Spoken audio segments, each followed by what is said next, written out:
Hello friends, जीडीएफ development का तीसरा video है जिसमें हम लोग पढ़ेंगे हेडिंग किसे कहते हैं, पैराग्राफ किसे कहते हैं, हॉरिजॉन्टल रूल्स क्या होता है, लाइन ब्रेक क्या होता है, प्री एलिमेंट क्या होता है, ड्यू एलिमेंट क्या होता है और स्टाइल क्या होता है। ठीक है, और यहाँ पे कुछ क्वेश्चन दिया गया है जिसके बारे में हम लोग पढ़ेंगे। ठीक है ना। तो पिछले वीडियो में हम पढ़े थे एचटीएमएल किसे कहते हैं, एचटीएमएल एलिमेंट किसे कहते हैं और एचटीएमएल का कुछ कोड करके दिखाया गया था। तो उस कोड को पहले ओपन कर लेते हैं। तो हम अपने कोड फोल्डर में जाएंगे, यहाँ पे राइट क्लिक करेंगे। राइट क्लिक करने के बाद यहाँ देखो ओपन विथ कोड लिखा गया है, इस पे हम क्लिक करेंगे। ठीक है, यहाँ पे आने के बाद कल का जो कोड था यही था। कल का कोड में क्या लिखा गया था, यही सब। ठीक है, तो यहाँ पर समझाया गया था कौन सा लाइन क्यों लिखा गया, इस लाइन को क्यों लिखे हैं, इस लाइन को क्यों लिखा गया है, इस लाइन को क्यों लिखा गया है, ये सब। ठीक है, ये क्या होता है, टाइटल क्या होता है, बॉडी क्या होता है। कल के वीडियो में सब लोग हम लोग एक एक करके समझे थे। तो उस वीडियो में बताया गया था कि हेड टैग के अंदर हम लोग अपने वेब पेज का मेटा इन्फॉर्मेशन कंटेन करके रखते हैं, मतलब उसमें लिखते हैं मेटा इन्फॉर्मेशन को। लेकिन यहाँ पे देखोगे, यहाँ पे कोई भी मेटा इन्फॉर्मेशन नहीं है। तो आगे आने वाले जो वीडियो है उसमें हम लोग, आगे आने वाले वीडियो में हम लोग मेटा इन्फॉर्मेशन लेकर के बताएंगे कौन सा मेटा इन्फॉर्मेशन क्यों लिखा जा रहा है, उसके बारे में हम लोग समझेंगे। ठीक है, तो सबसे पहले हम क्या करेंगे, कोड लिखने के लिए फोल्डर बनाते हैं। फोल्डर बनाएंगे जिसका नाम होगा वीडियो 3। इसके अंदर फाइल बनाएंगे elements dot H T M L. देखो, कल बताना भूल गए थे हम कि जब भी हम एच टी एम एल का फाइल सेव करते हैं, एच टी एम एल का फाइल जब भी सेव करते हैं तो पहले अपना फाइल का नाम होता है, फाइल का नाम के बाद डॉट लिख करके या तो एच टी एम एल लिखो नहीं तो dot H T M L लिखो। देखो, डॉट एच टी एम चाहे dot H T M L, इन दोनों में से कोई एक लिख सकते हो। ठीक है, एंटर करो यहाँ से। देखो, कल हम क्या किए थे, कल एक एक करके लिखे थे। ठीक है, तो आज ऐसा नहीं लिखेंगे क्योंकि टाइम हमारे पास बहुत कम है। तो यहाँ पे देखो, तो फाइल ऐसे हम सेव कर लेंगे। पहले अपना फाइल का नाम रहेगा, उसको डॉट करके एचटीएमएल रहेगा। ठीक है, उसके बाद हम शिफ्ट दबाएंगे, शिफ्ट दबा करके वन दबाएंगे। वन दबाने के बाद हम टैब दबाएंगे। टैब दबा देंगे तो हमारा जो एचटीएमएल का जो बेसिक स्ट्रक्चर है, एचटीएमएल फाइल का जो बेसिक स्ट्रक्चर है वो आ जाएगा। लेकिन जो ये एक्स्ट्रा है उसको हम हटा देंगे। ठीक है, इसके बारे में हम पढ़े नहीं है तो इसको हटा देंगे यहाँ पे। ठीक है, तो कल की वीडियो में हम लोग यही सब देखे थे, ये इसको लिखे थे, फिर इसको लिखे थे, बस ये मैनुअली लिखे थे। ठीक है, ये सब, ये सिर्फ VS कोड में ही होगा। अगर कोई दूसरा कोड एडिटर यूज कर रहे हो तो उसमें मुझे नहीं पता है कैसे होता है। लेकिन यहाँ पर अगर VS कोड यूज कर रहे हो तो कैसे करना है फिर दोबारा बता दे रहा है। VS कोड में HTML का बेसिक स्ट्रक्चर लाने के लिए शिफ्ट दबाओ, वन दबाओ, उसके बाद टैब दबाओ। ठीक है, ऑटोमेटिक आ जाता है। तो जितना हम पढ़े हैं उतना रखेंगे, बाकी सब इसको हटा देंगे। ठीक है, इतना हटाने के बाद हम देखो, अब आने वाले वीडियो में जितना भी एलिमेंट्स पढ़ेंगे, जितना भी हम लोग टैग पढ़ेंगे, उन सभी एलिमेंट्स और टैग को बॉडी टैग के अंदर लिखेंगे। ठीक है, जैसे हेडिंग पढ़ेंगे, चाहे पैराग्राफ पढ़ेंगे, चाहे जो भी हम पढ़ने वाले हैं उन सभी चीजों को हम बॉडी टैग के अंदर ही लिखेंगे। ठीक है, चलते हैं आज के विषय, आज की इस वीडियो में क्या क्या पढ़ना है देखते हैं। देखो, आज के इस वीडियो में हेडिंग पढ़ना है कि मतलब HTML हेडिंग किसे कहते हैं। यहाँ देखो, यहाँ लिखा गया है HTML headings are titles are subtitles. HTML heading या तो टाइटल हो सकता है नहीं तो सब टाइटल हो सकता है। That you want to display on a web page, जिसको आप एक वेब पेज पर दिखाना चाहते हो। मतलब जब भी हम वेबसाइट बनाते हैं उस वेबसाइट पर हेडिंग को या तो टाइटल बना सकते हो या नहीं तो सब टाइटल बना सकते हो। आगे देखते हैं इसमें HTML heading are defined with H1 to H6 tag. मतलब अगर हमको HTML के हेडिंग डिफाइन करना है तो H1 से लेकर के H6 तक जो भी आ रहा है सबको हम लेकर के HTML के हेडिंग बना सकते हैं। यानी कि H1 हो सकता है, H2 हो सकता है, H3 हो सकता है, H4 हो सकता है, H5 हो सकता है और लास्ट वाला H6 होगा। ठीक है, मतलब H1 से लेकर के H6 तक हम हेडिंग को डिफाइन करने के लिए यूज करते हैं। यहाँ देखो H1 जो होता है वो सबसे इम्पोर्टेंट हेडिंग को डिफाइन करने के लिए होता है, और जो H6 होता है वो सबसे कम इम्पोर्टेंट हेडिंग को डिफाइन करने के लिए होता है, ठीक है। और यहाँ देखो, यहाँ लिखा गया है search engines use the headings to index the structure and content of your web pages। Search engine आपके वेब पेज के स्ट्रक्चर और कंटेंट को इंडेक्स करने के लिए हेडिंग का यूज करता है, ठीक है। अब तुम सोच रहे हो कि इंडेक्स क्या होता है। इंडेक्स का मतलब ये होता है कि जब भी हम कुछ सर्च करते हैं यहाँ पे, जैसे आप सर्च किए हैं ई डिश, ठीक है, तो यहाँ पे देखो, यहाँ पे बहुत सारा लिंक आया हुआ है। कुछ लिंक सबसे नीचे आया हुआ है और कुछ लिंक सबसे ऊपर आया है। तो ये लिंक सबसे ऊपर क्यों आया है? जो सबसे नीचे लिंक है, ये लिंक सबसे ऊपर क्यों नहीं आया है? क्योंकि सर्च इंजन इस वेबसाइट को इंडेक्स किया हुआ है, जिसकी वजह से ये वेबसाइट सबसे ऊपर आ रहा है, ठीक है। ऑप्शन में इंडेक्सिंग से करते हैं, तो ये यहाँ पे सर्च इंजन आपके वेब पेज के स्ट्रक्चर और कंटेंट को इंडेक्स करना होगा, तो हेडिंग का यूज करता है, ठीक है। एग्जांपल में देखो, एग्जांपल में H1 आपका है, H2 है, H3 है, H4 है, H5 है और H6 है, ठीक है ना। तो चलते हैं इसका एग्जांपल देखते हैं। तो यहाँ देखो, सबसे पहले हम यहाँ पे H1 लेंगे, H1 लिखेंगे, टैब दबाएंगे, यहाँ पे आ जाएगा। तो सबसे पहले हम कुछ ऐसे बनाने हैं, जैसे इंडिया हो गया, इंडिया के बारे में कुछ, इंडिया के अंदर जो भी स्टेट है उसके बारे में लिखेंगे, उस स्टेट के अंदर जो भी डिस्ट्रिक्ट है उसके अंदर लिखेंगे, उसके बारे में लिखेंगे। तो यहाँ पे देखो, पहले इंडिया लिखें, उसको यहाँ पे हम टी टैग लिखेंगे, पैराग्राफ, ठीक है। और यहाँ पे हम कुछ टेक्स्ट लिखेंगे, जैसे लोरम 25, टैब दबाएंगे, ऑटोमेटिकली लिख के आ जाएगा, ठीक है। ये तुम्हारा देखो H1 हेडिंग है, जो सबसे टॉप हेडिंग होता है। उसके बाद इंडिया के अंदर आता है यूपी, तो यहाँ पे दोबारा हम H2 लेंगे, H1 नहीं लेंगे, क्योंकि H1 के अंदर इंडिया लिख चुके हैं और इंडिया के अंदर हमारा आता है उत्तर प्रदेश, इसलिए हम H2 टैग के अंदर लिखेंगे उत्तर प्रदेश, ठीक है। यहाँ पे लिखेंगे उत्तर प्रदेश, उसके बाद यहाँ पे इंटर करेंगे, थ्री टैग लिखेंगे और यहाँ पे लोरम 45 लिखेंगे, टैब दबाएंगे, कैसे आ जाएगा, ठीक है।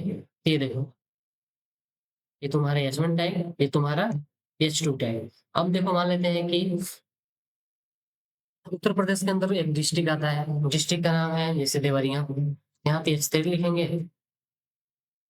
ठीक है, तो यहाँ पे देवरिया,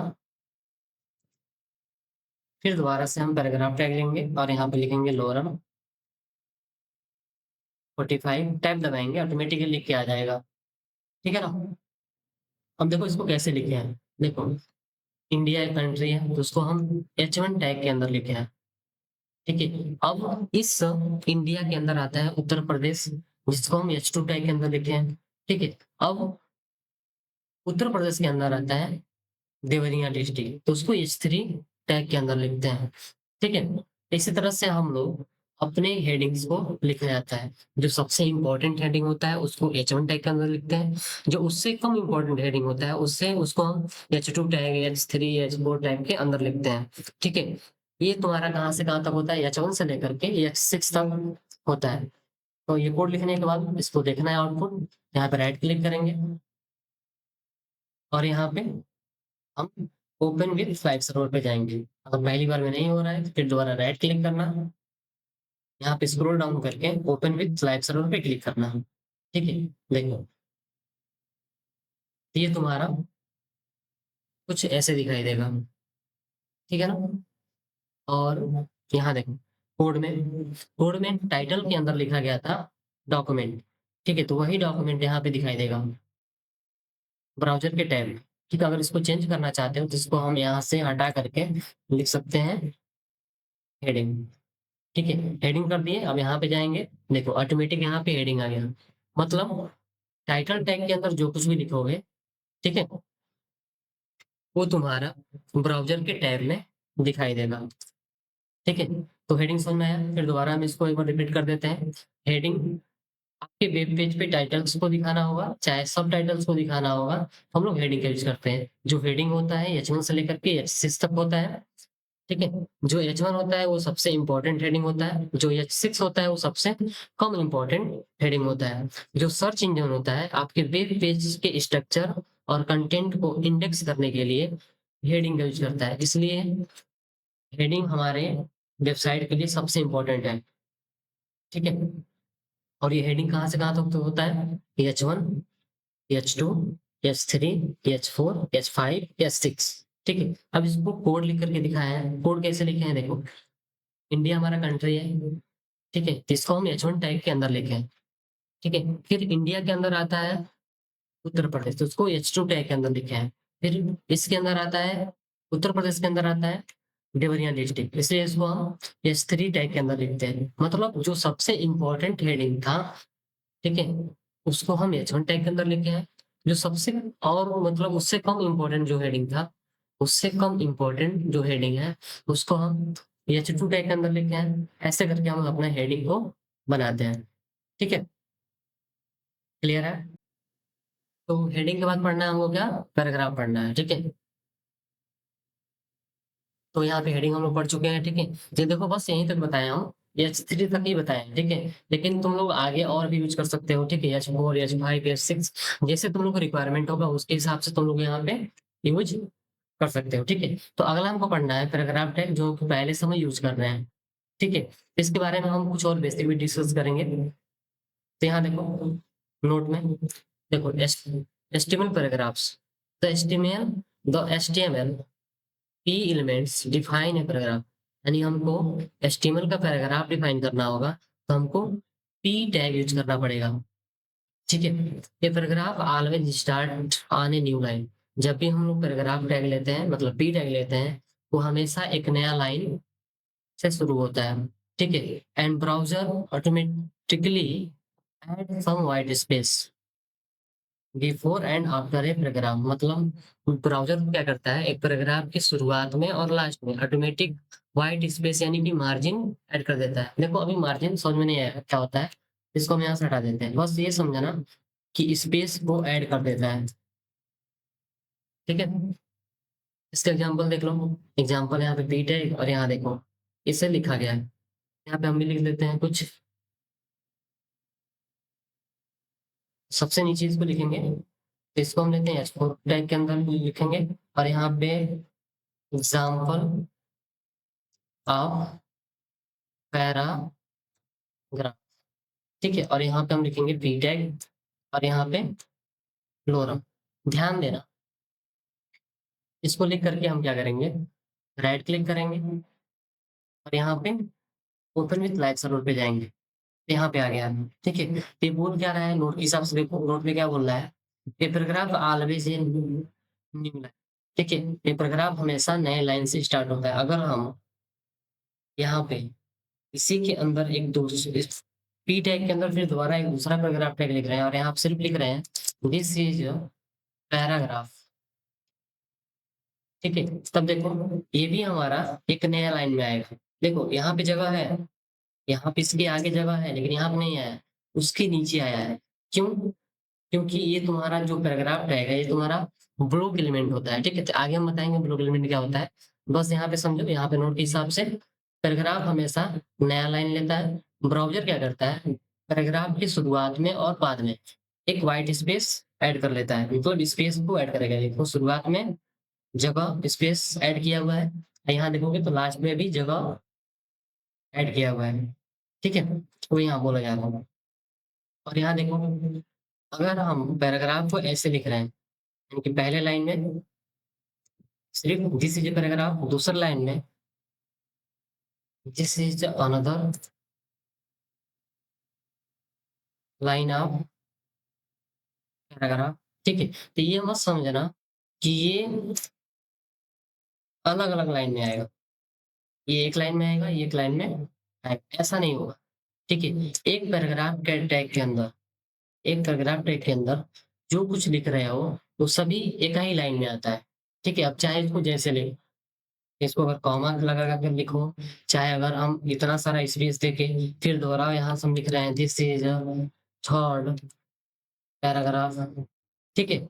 मतलब जो भी लिखना है, जितना भी लाइन में लिखना है लिखो, ठीक है?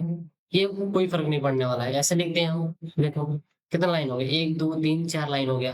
तो हम जिस चीज़ को रिफ्रेश करने जाएँगे, यहाँ पे देखो ये एक ही लाइन में आएगा, ठीक है? कोई कोई फ़र्क नहीं पड़ेगा, ठीक है? तो ये मत समझना कि अगर हम लाइन ऐसे कट करके इसे हम लिख रहे हैं, तो पैराग्राफ में भी मतलब इसको ब्राउज़र में जब शो करेंगे, तो अलग-अलग लाइन में दिखाई देगा, ऐसा नहीं होगा, ठीक है ना?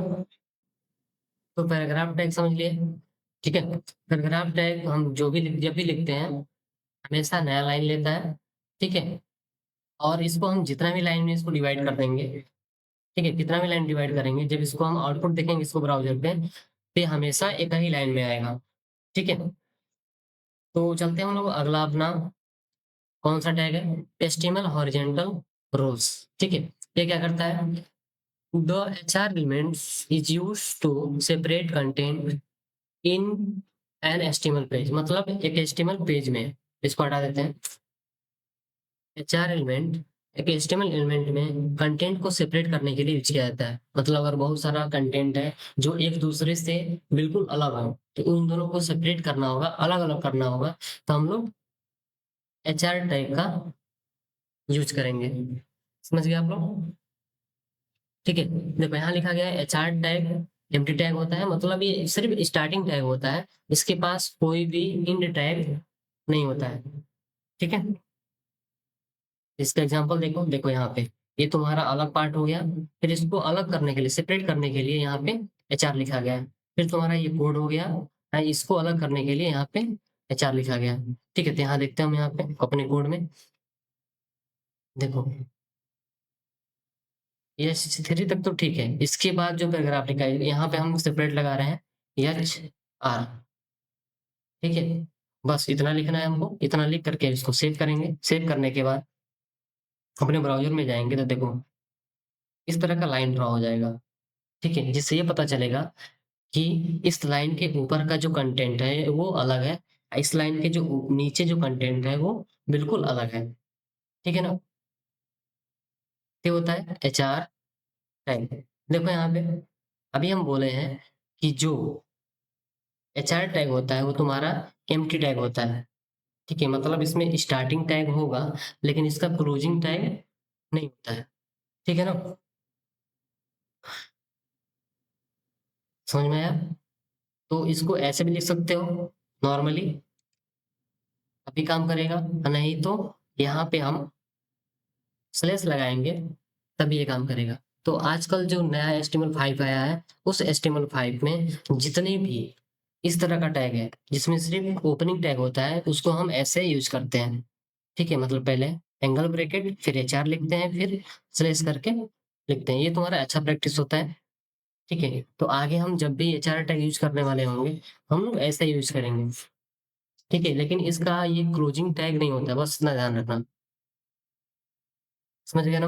नहीं तो और भी देखो, अगर हमको उत्तर प्रदेश और देवरिया को मतलब अलग-अलग करना होगा, तो बस यहाँ पे हम एचआर लिख देंगे,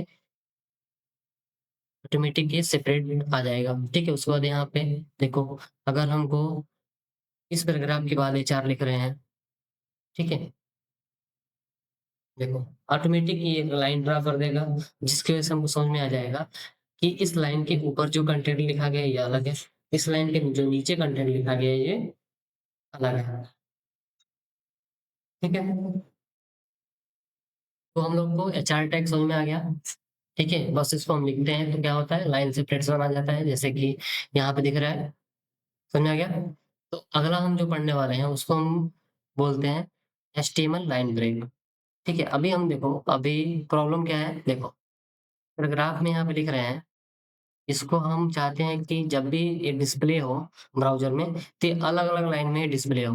हम नहीं चाहते हैं कि ये पूरा एक ही लाइन में डिस्प्ले हो जाए, ठीक है? तो उसके जगह पे हम क्या करेंगे, देखो सिंपल बीआर टैग यूज़ करते हैं, बीआर।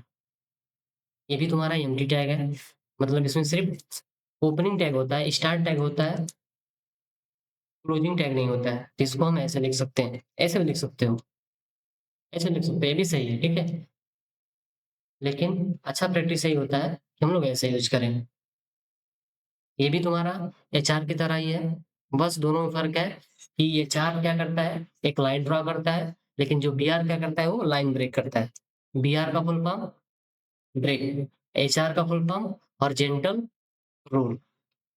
एच आर का फुल फॉर्म क्या होता है, हॉरिजॉन्टल रूल होता है, ठीक है, और बी आर का फुल फॉर्म ब्रेक होता है, ठीक है। ये क्या करेगा, नया लाइन लाएगा, मतलब ये एक लाइन में ये दिखाई देगा आउटपुट में, दूसरा यहाँ पे लाइन ब्रेक हो जाएगा। तो आउटपुट देखो समझ में आ जाएगा अभी।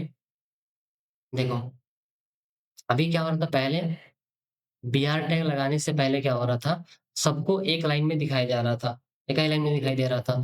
लेकिन जैसे हम यहाँ पे बी आर टैग लगाए हैं, वैसे क्या हुआ है, ये बस एक ही लाइन में दिखाई दे रहा है, ठीक है। तो बी आर टैग क्या करता है, जहां पे हम बी आर टैग लगा दिए उसके बाद से नया लाइन स्टार्ट हो जाता है। अगर हम इसी बी आर टैग को यहाँ से हटा करके हम यहाँ पे लगा देंगे अगर, तो देखो क्या होता है, तो यहाँ से लाइन ब्रेक हो जाएगा। दिस इज, मतलब जहां पे बी आर लिख दिए उसके बाद से ये अगला लाइन स्टार्ट कर देता है। तो एक बार इसका नोट देख लेते क्या बोल रहा है यहाँ पे नोट में। नोट में क्या है, HTML है, the HTML BR element define a line break. जो BR एलिमेंट होता है एक लाइन ब्रेक को डिफाइन करता है। जो BR if you want to line break without starting a new paragraph, अगर हम नया नया पैराग्राफ स्टार्ट किए बिना, मतलब अगर हम नया पैराग्राफ स्टार्ट किए बिना लाइन ब्रेक करना चाहते हैं, तो हम लोग BR टैग यूज कर सकते हैं, ठीक है। ये उम्मीद है समझ में आ गया होगा। तो अभी हम लोग BR टैग पढ़ चुके हैं, अभी हम लोग BR टैग पढ़ चुके हैं, ठीक है। इससे पता चलता है कि लाइन ब्रेक होता है, ठीक है। चलते हैं हम अगला टैग क्या होता है इसको पढ़ते हैं। अगला टैग क्या है, अगला टैग क्या है, प्री एलिमेंट, ठीक है। इससे क्या होगा, अभी हम अगर हम BR टैग हटा दे रहे थे, देखो फिर दोबारा दूसरा लिख रहे हैं हम पैराग्राफ, ठीक है, लिख दिए, इसको हम लाइन ब्रेक कर रहे हैं, यहाँ से लाइन ब्रेक, फिर यहाँ से लाइन ब्रेक, यहाँ से लाइन ब्रेक। तो हमको पता है कि हम कितना भी लाइन ब्रेक कर लेंगे, कितना भी स्पेसिंग दे देंगे, ये एक ही लाइन में दिखाई देगा, ठीक है। देखो यहाँ पे, देखो, ठीक है।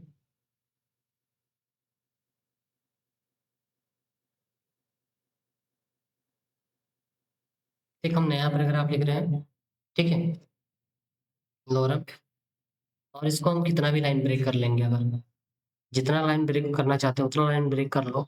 लेकिन हमको पता है कि कितना भी लाइन ब्रेक कर लेंगे, कितना भी स्पेसिंग दे देंगे हम, जो कुछ करना चाहते हैं कर सकते हैं इसके साथ, ठीक है। लेकिन इसका जो आउटपुट होगा ब्राउजर में, वो एक ही लाइन में आएगा। तो हम यहाँ पे चलते हैं, देखो इसका आउटपुट एक ही लाइन में आ रहा है, ठीक है।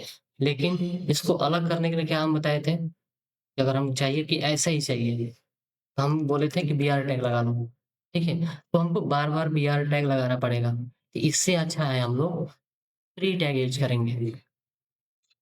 अगर हम ऐसा चाहते हैं कि जिस तरीके से हम कोड लिख रहे हैं, जिस तरीके से हम लिख रहे हैं, सेम आउटपुट हमको ब्राउजर में चाहिए, एकदम वैसा ही चाहिए, तो हम लोग प्री टैग के अंदर लिखते हैं।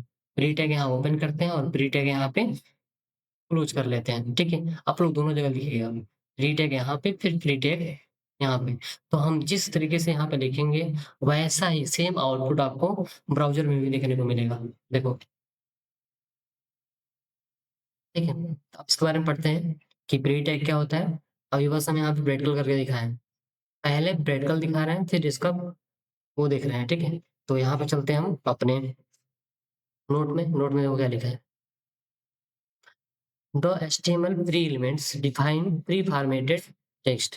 जो प्री एलिमेंट होता है वो प्री फॉर्मेटेड टेक्स्ट को डिफाइन करता है, ठीक है। मतलब यहाँ देखो, अगर हम आउटपुट में देखेंगे तो बाकी जो टेक्स्ट देखो कैसा दिख रहा है, और प्री टैग के अंदर जो टेक्स्ट लिखे थे उसको देखो कैसा लिख रहा है, ये पहले से फॉर्मेटिंग करके आता है, ठीक है।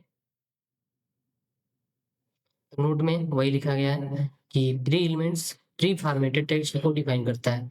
The text inside pre element is display in a fixed width font, ठीक है, इसको हटा देते हैं, इसकी जरूरत नहीं है, ठीक है। The text inside a pre element is display in fixed width font, मतलब फिक्स्ड विथ फॉर्म के साथ ये दिखाई देता है। It preserve both space and line breaks. ये स्पेस और लाइन ब्रेक्स दोनों को प्रिजर्व करके रखता है। अगर इसमें हम करेंगे, जितना स्पेस देना चाहते हैं हम, तो अगर स्पेस यहाँ पे दे रहे हैं तो ये सेम स्पेसिंग आपको ब्राउज़र में भी दिखाई देगा। देखो, जितना स्पेसिंग हम यहाँ पे देंगे, जिस तरीके का कोड यहाँ लिखेंगे, वही आपका यहाँ ब्राउज़र में भी दिखाई देगा। समझ में आया?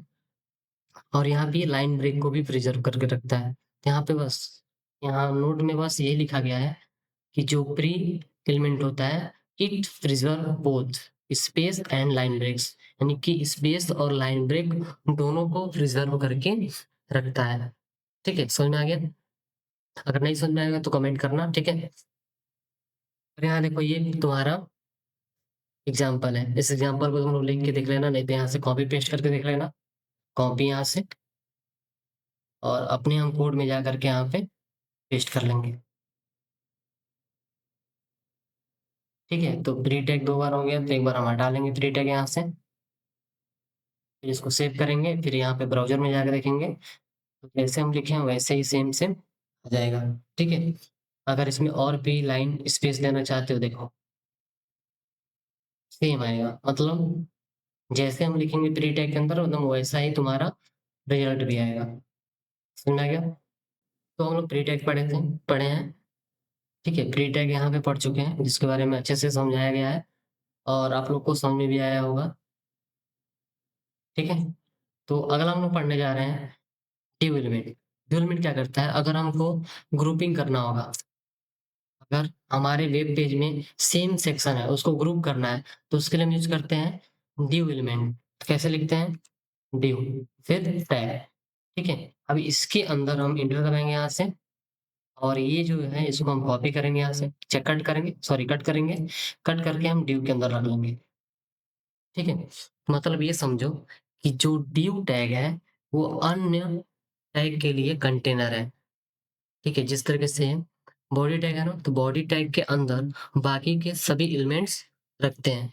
उसी तरह से ड्यू टैग है, ड्यू टैग के अंदर जितने भी सेम तरह का जो कंटेंट होगा, जो सेम तरह का कंटेंट होगा, उस सेम तरह के कंटेंट को हम लोग ड्यू टैग के अंदर लिखते हैं। जैसे इंडिया है, इंडिया से रिलेटेड यहाँ पे पैराग्राफ है, तो इन दोनों को हम क्या किए हैं? ड्यू टैग के अंदर लिख लिए हैं।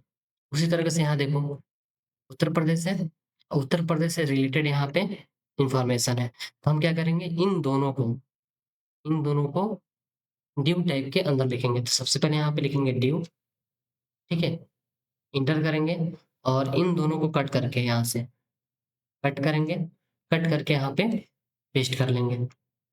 ठीक है, अब यहाँ पे हम आउटपुट देखते हैं, तो आउटपुट में कोई ज़्यादा फर्क नहीं पड़ेगा। ठीक है, देखो आउटपुट में कोई ज़्यादा फर्क नहीं पड़ेगा। बस ये होता है कि हम जो सेम तरह का इंफॉर्मेशन है उसको हम ग्रुप कर सकते हैं। ठीक है, अब चलो इसका हम थियरी देख लेते हैं।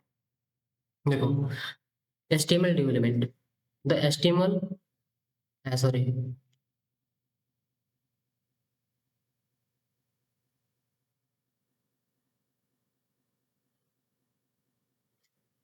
HTML development, the HTML development is used as a container for other HTML element। मतलब जो अन्य HTML एलिमेंट्स हैं उनके लिए कंटेनर के रूप में यूज किया जाता है।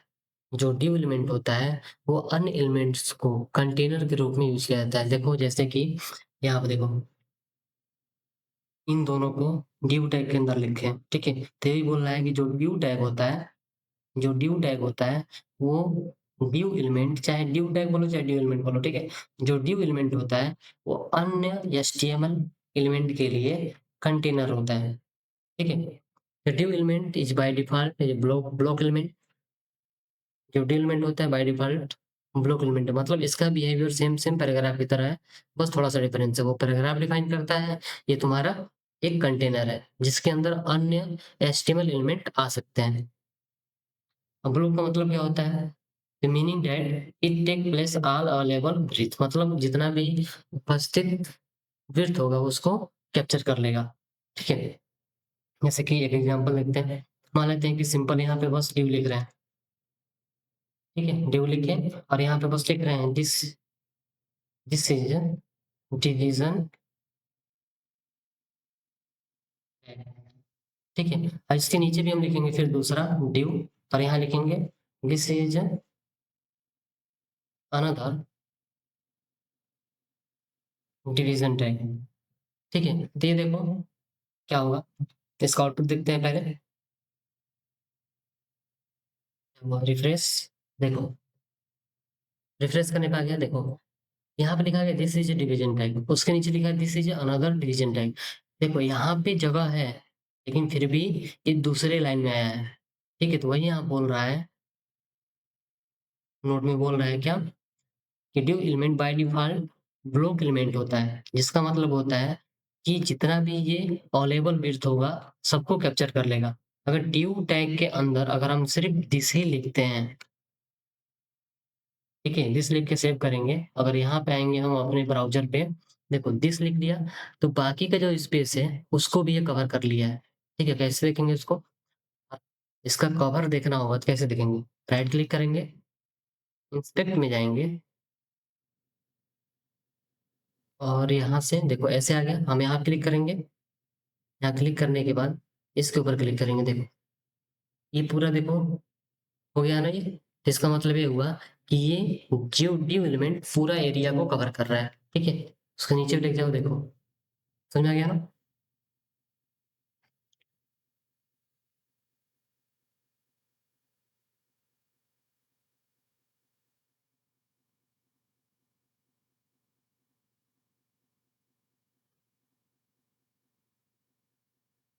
देखो ड्यू के अंदर हम सिर्फ दिस लिखेंगे, चाहे पूरा इतना लिखेंगे, ठीक है, वो क्या करेगा, पूरा एक लाइन को कवर कर लेगा।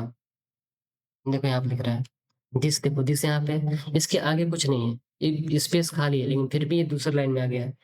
क्यों, क्योंकि ये ब्लॉक एलिमेंट है, ठीक है। ब्लॉक एलिमेंट जो भी रहेगा वो बस एक लाइन को ही कवर करेगा पूरा, ठीक है, यहाँ से लेके यहाँ तक पूरा कवर कर लेगा, समझ में आया। तो यहाँ बोल रहे हैं नोट में कि that it takes all available breath. Developments is often used to group section of a web page together. मतलब डेवलपमेंट एक वेब पेज के सेक्शंस को एक साथ ग्रुप करने के लिए भी यूज किया जाता है। मतलब अगर इसमें जितना भी, मान लेते हैं तुम्हारा ये वेब पेज है, तुम्हारा ये वेबसाइट है, तो इस वेबसाइट में जितना भी सेम तरह का कंटेंट होगा, जितना कंटेंट एक तरह का होगा, उसको हम डिव के अंदर लिख लेंगे। जैसे कि मान लेते हैं, देखो ये देवरिया है, देवरिया से रिलेटेड यहाँ पे पैराग्राफ, ठीक है, देवरिया से रिलेटेड ये पैराग्राफ है, तो इन दोनों को हम क्या करेंगे, डिव के अंदर कर लेंगे, बस हो गया। इसको हम यहाँ से कट करेंगे, कट करके हम डिव के अंदर यहाँ पे पेस्ट कर लेंगे। देखो ये देवरिया अभी हुआ नहीं है, इसको कट करेंगे, यहाँ पे ऊपर रख लेंगे, ठीक है।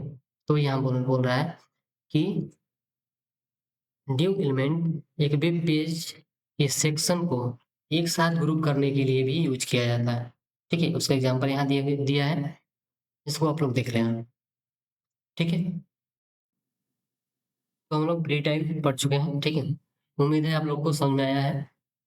अगर हम लोग पढ़ेंगे क्या, ड्यू टैग। ड्यू टैग क्या होता है कि मान लेते हैं कि हमारे एक वेब पेज में जो सेम तरह का कंटेंट होता है, जैसे हम यहाँ देखो देवरिया, देवरिया से रिलेटेड यहाँ पे पैराग्राफ है, ये दोनों सेम है, मतलब एक ही से रिलेटेड है ना, तो इसको हम क्या करेंगे, ड्यू टैग के अंदर लिख लेंगे। तो ड्यू टैग लिखेंगे यहाँ पे, इसको हम कट करके यहाँ पे पेस्ट कर लेंगे, ठीक है। तो जो तुम्हारा ड्यू टैग होता है, ये ड्यू टैग अन्य एचटीएमएल टैग के लिए कंटेनर होता है, ठीक है। जिस तरीके से बॉडी के अंदर बाकी के जो एचटीएमएल टैग है उसको लिखा जाता है, उसी तरीके से एक वेब पेज में जो सेम तरह का कंटेंट होगा उसको हम ड्यू टैग के अंदर लिखते हैं। ये ड्यू टैग अन्य एचटीएमएल टैग के लिए, जो अन्य एचटीएमएल एलिमेंट होगा उसके लिए कंटेनर होगा, ठीक है ना। जैसे कि यहाँ देखो ये देवरिया है, देवरिया से रिलेटेड यहाँ पे पैराग्राफ है, इन दोनों को हम क्या किए हैं, ड्यू के अंदर कर लिए हैं। उसी तरीके से यहाँ देखो जो उत्तर प्रदेश है, उत्तर प्रदेश से रिलेटेड यहाँ पे पैराग्राफ है, तो इसको हम क्या करेंगे, ड्यू टैग के अंदर कर लेंगे, समझ में आया। कट करेंगे यहाँ से, इसको हम यहाँ पे पेस्ट कर लेंगे। फिर उसी तरीके से यहाँ पे इंडिया है और फिर इंडिया से रिलेटेड यहाँ पे पैराग्राफ है। देखो यहाँ पे इसको हम ड्यू टैग लिखेंगे और इन दोनों को कट करके यहाँ से हम इसके अंदर लिख लेंगे। इसको लिखने से ऐसे बस ग्रुपिंग होता है, ठीक है। हम जो तुम्हारा आउटपुट आता है उसमें कोई फर्क नहीं पड़ेगा, जैसे पहले दिखता था वैसे अभी भी दिखेगा, ठीक है ना। अब देखो एक बात और, ड्यू टैग लिखेंगे और यहाँ लिख रहे हैं हम दिस, ठीक है। फिर दूसरा ड्यू टैग लिख रहा है और यहाँ पे लिख रहे हैं दिस इज अनदर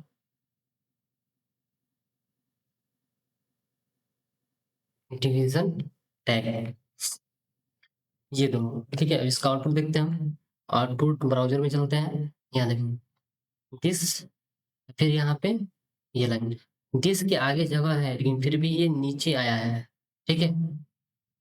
क्यों आया है? क्योंकि ड्यू के टैग के अंदर, एक ड्यू टैग के अंदर जितना कंटेंट डालना है डालना। अगर हम एक कैरेक्टर लिखेंगे तब भी ये पूरा लाइन कवर करेगा, अगर हम पूरा भर देंगे इसको लिख करके तब भी ये पूरा लाइन कवर करेगा। या तो ड्यू टैग के अंदर एक वर्ड लिखो चाहे एक कैरेक्टर लिखो, कोई फर्क नहीं पड़ेगा, ये क्या करेगा पूरा एक लाइन को कवर करेगा। देखो यहाँ पर बस टी लिखे हैं, फिर भी ये जो कंटेंट है this is another division tag लिखा है, ये नीचे आया है ऊपर नहीं है, क्योंकि एक ड्यू टैग एक बार में एक पूरे लाइन को कवर कर लेता है, ठीक है। अब इसका जो थियरी उसको देख लेते हैं। थियरी में क्या लिखा है देखो, थियरी में the div element is used as a container for other HTML elements। जो div element होता है वो अन्य HTML एलिमेंट के लिए कंटेनर के रूप में यूज किया जाता है, यानी कि div को कंटेनर के रूप में यूज किया जाएगा। जो div होता है बाय डिफॉल्ट ब्लॉक एलिमेंट होता है, जिसका मतलब ये होता है कि वो बाकी का जो स्पेस होगा वो भी कवर कर लेगा। मतलब div टैग के अंदर जितना हम लिख रहे हैं कैरेक्टर, जितना वर्ड लिख रहे हैं उतना तो एरिया कवर करेगा, लेकिन बाकी का जो बचा हुआ एरिया है उसको भी div क्या करेगा कवर कर लेगा। जैसे कि यहाँ देखो बस टी है, ठीक है, तो इसके लिए जगह कवर किया हुआ है, लेकिन जो बाकी का स्पेस बचा हुआ है उसको भी ये कवर कर लेगा। The div element is often used to group sections of web page together। div element क्या करता है, div element वेब पेज के सेक्शन को, जो सेम तरह के सेक्शन होंगे उसको एक साथ ग्रुप करने के लिए यूज किया जाता है। यहाँ देखो यहाँ पे एग्जांपल भी दिया गया है, देखो यहाँ पे लंदन है, लंदन से रिलेटेड यहाँ पे पैराग्राफ दिया गया है। तो देखो ये सेम तरह का कंटेंट होगा, ये जो है ये तीनों सेम तरह का कंटेंट है, तो इसको div के अंदर लिख दिया गया है, ठीक है। तो ये होता है, ये जो भी हम वेबसाइट बनाते हैं तो वेबसाइट में जो सेम तरह का कंटेंट होता है उसको हम लोग div टैग के अंदर लिख लेते हैं, जैसा कि हम लोग समझाए पहले। समझ में आ गया? अब अगला हम टैग देखेंगे, अगला टैग क्या है। तो हम लोग div टैग पढ़ चुके हैं, ठीक है। अगला टैग हम पढ़ेंगे, अगला टैग नहीं है, अगला हमारा जो है वो स्टाइल एट्रीब्यूट है। देखो पहले इसको पढ़ लेते थियरी, उसके बाद से हम इसका कोड करके देखेंगे। So the HTML style attribute is used to add style to an element such as color, font, size and more। देखो ये बोल रहा है कि जो HTML स्टाइल एट्रीब्यूट है, यानी कि जो स्टाइल है वो टैग नहीं है, वो एट्रीब्यूट है। अभी बताएंगे एट्रीब्यूट क्या होता है, उसको कहाँ पे लिखा जाता है। तो जो HTML स्टाइल एट्रीब्यूट है उसको एक एलिमेंट में स्टाइल ऐड करने के लिए यूज किया जाता है, जैसे कि कलर हो गया, फॉन्ट हो गया, साइज हो गया और भी बहुत कुछ है, ठीक है। जो स्टाइल एट्रीब्यूट होता है उसका सिंटेक्स दिया गया है। देखो जो भी तुम्हारा स्टार्टिंग टैग होता है, जो स्टार्ट टैग होता है उसके नाम के बाद हम लिखते हैं स्टाइल, उसके बाद इक्वल लिखते हैं, और उसको डबल कोट के अंदर पहले प्रॉपर्टी लिखेंगे, फिर यहाँ पे तुम्हारा वैल्यू लिखेंगे। देखो प्रॉपर्टी क्या है, वैल्यू क्या है। जो प्रॉपर्टी होता है वो CSS प्रॉपर्टी है, जो वैल्यू होता है वो भी तुम्हारा CSS का वैल्यू है, ठीक है।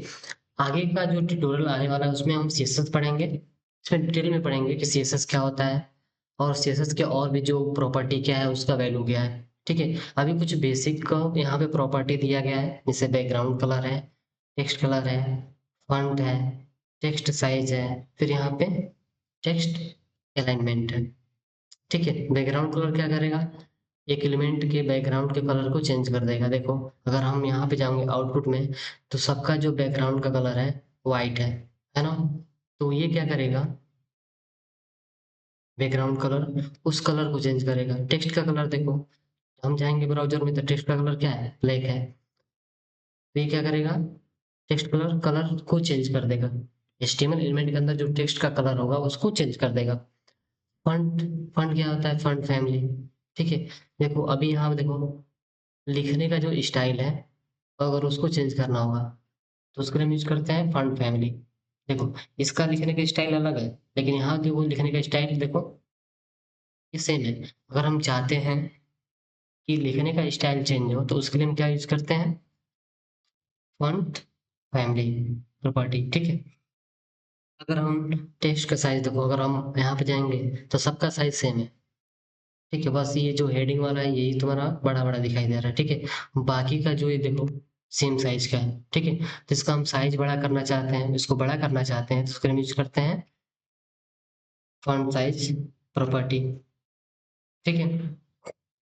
और यहाँ देखो टेक्स्ट अलाइनमेंट, इसमें देखो अभी हम देखेंगे, तो जब भी हम स्टार्ट करेंगे तो लिखना ये लेफ्ट साइड से स्टार्ट कर रहा है, लेफ्ट से लिखना स्टार्ट कर रहा है और राइट की तरफ जा रहा है। तो अगर इसका डायरेक्शन हमको चेंज करना, हम चाहते हैं कि राइट से स्टार्ट हो और लेफ्ट की तरफ जाए, चाहिए पूरा कंटेंट सेंटर में आ जाए। ठीक है, तो उस कंडीशन में हम लोग यूज करते हैं टेक्स्ट अलाइनमेंट, जो कि होता है इसका प्रॉपर्टी टेक्स्ट अलाइनमेंट। समझ में आ गया।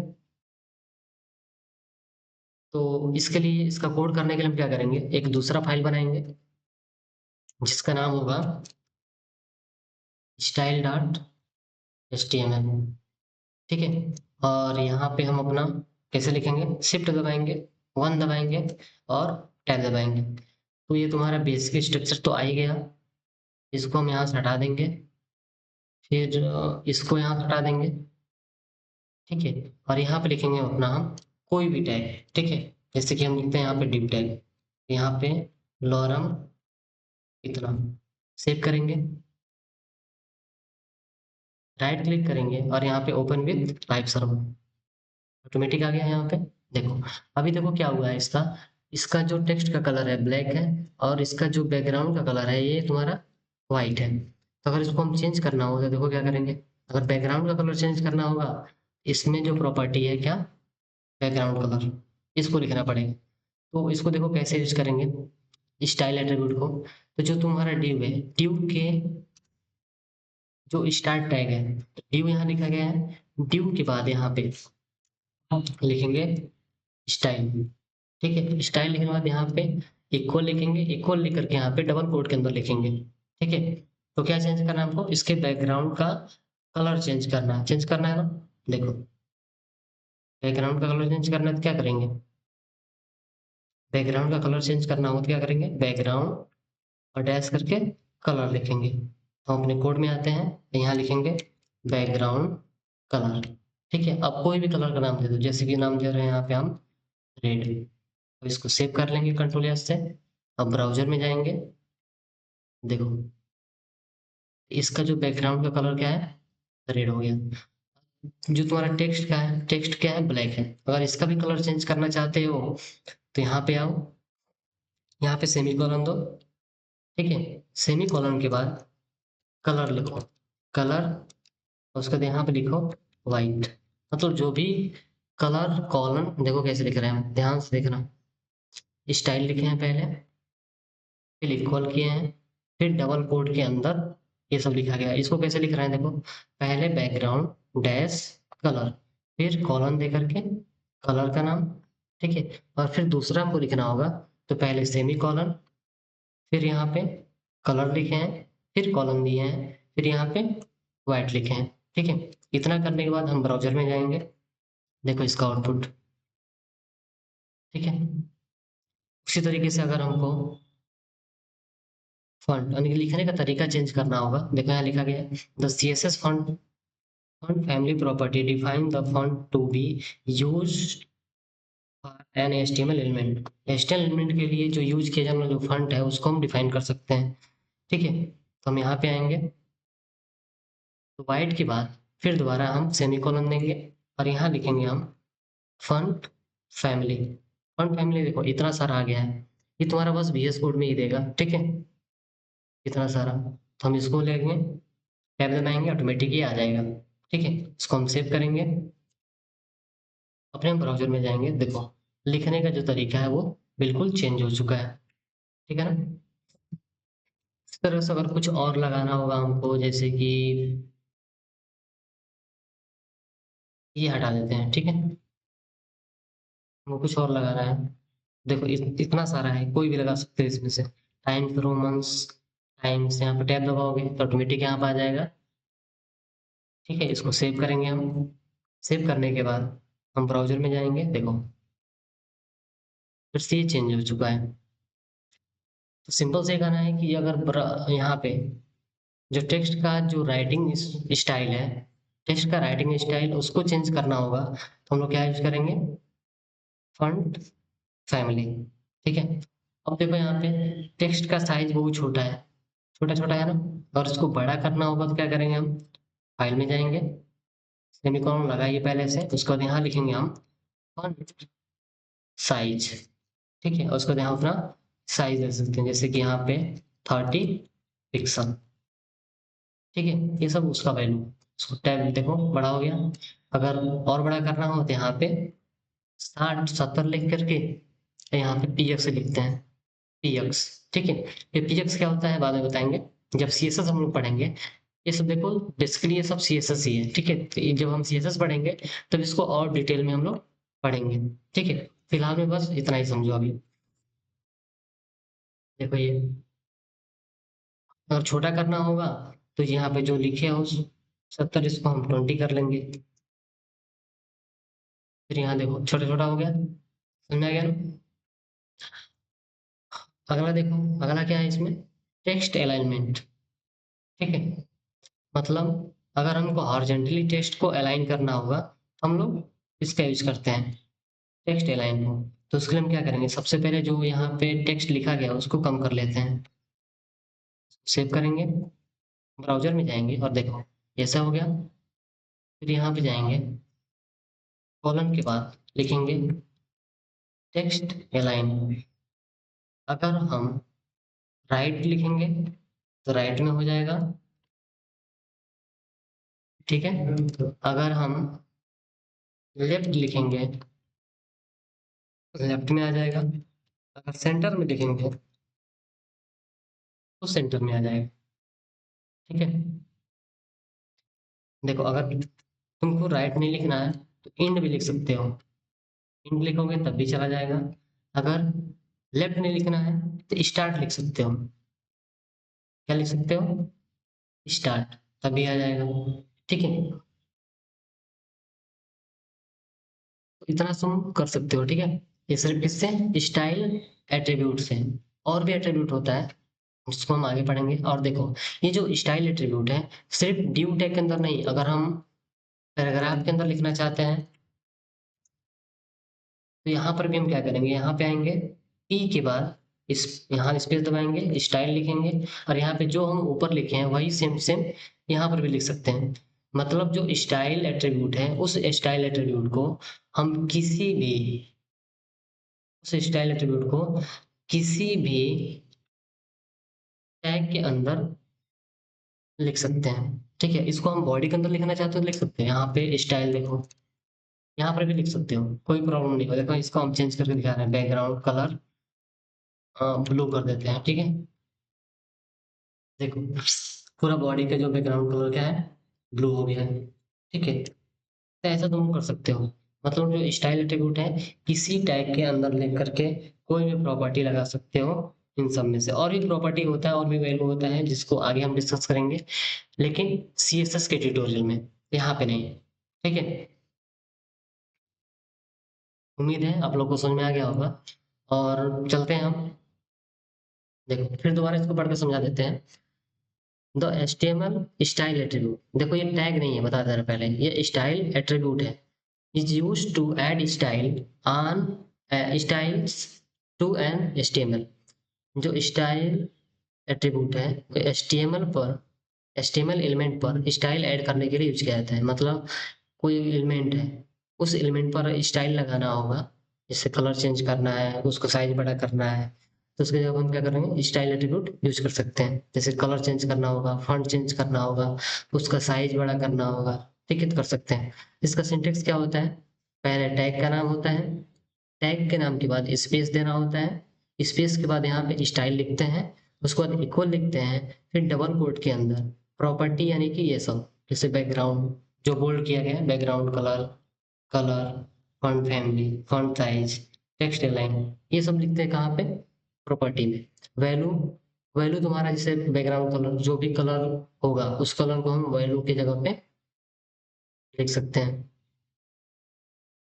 ठीक है, इस वैल्यू की जगह पे लिख सकते हैं। कलर, फॉन्ट फैमिली बताएंगे, फॉन्ट साइज 30-50 पिक्सल जो भी डालना है डाल सकते हो, ठीक है।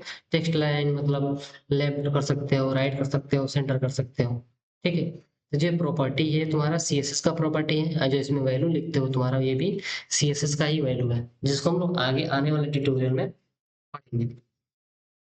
चलते हैं, इतना तो हमारा ये समझ में आ गया होगा। आगे देखो कुछ क्वेश्चन दिया गया है, उसको हम पढ़ लेते हैं। पहला क्वेश्चन क्या है, देखो, which of the following headers is the largest and most important header। मतलब जो नीचे दिया गया हेडिंग है उनमें सबसे इंपॉर्टेंट और सबसे बड़ा हेडिंग कौन सा है, ये तुम लोग ऊपर है कमेंट करके बताना, ठीक है, कि इसका आंसर क्या होगा। फिर दूसरा देखो, ये तुम्हारा HTML डॉक्यूमेंट का कलर चेंज करना होगा, तो सबसे अच्छा तरीका कौन है, what is the correct way to add a background colour to an HTML document. मतलब HTML डॉक्यूमेंट में बैकग्राउंड कलर ऐड करना होगा तो सबसे आसान तरीका क्या है, मतलब इसमें से कौन सा सही है, जिसको भी जो भी आंसर होगा कमेंट करना तुम लोग। फिर तीसरा देखो, तीसरा क्वेश्चन क्या दिया गया है, ट्रू और false, HTML paragraph always start on a new line.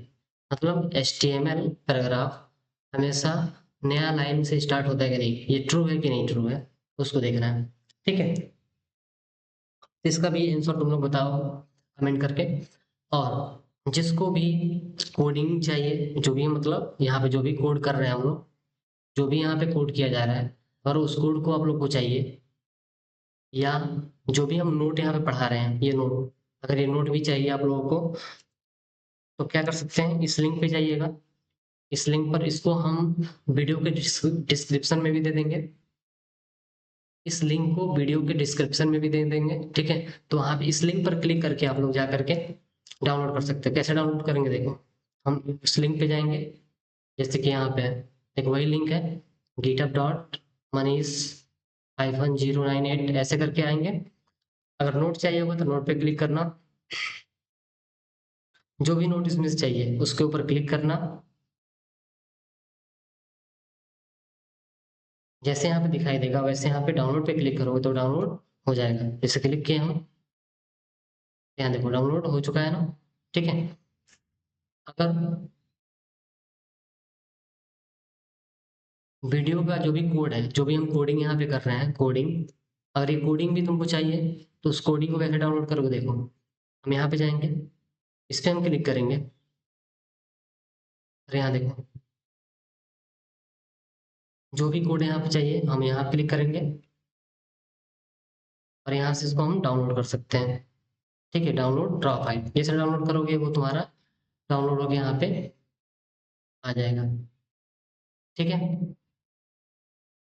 तो ये जो लिंक दिया है यहाँ पे, ये जो लिंक है, इस लिंक को हम वीडियो के डिस्क्रिप्शन में भी डाल देंगे, ये नोट में भी रहेगा, और नहीं तो तुम लोग खुद यहाँ से इसको देख करके टाइप कर सकते हो, और जो भी तुम लोग को नोट चाहिए तो डाउनलोड कर सकते हो PDF के रूप में, जो भी नोट मिलेगा PDF मिलेगा, जो भी कोड मिलेगा वो तुम्हारा, ये जो कोड लिख रहे हैं हम, जो भी कोड यहाँ पे लिख रहे हैं वो कोड भी मिल जाएगा, ठीक है।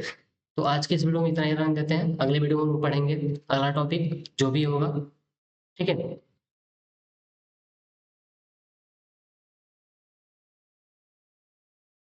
Thank you for watching my video.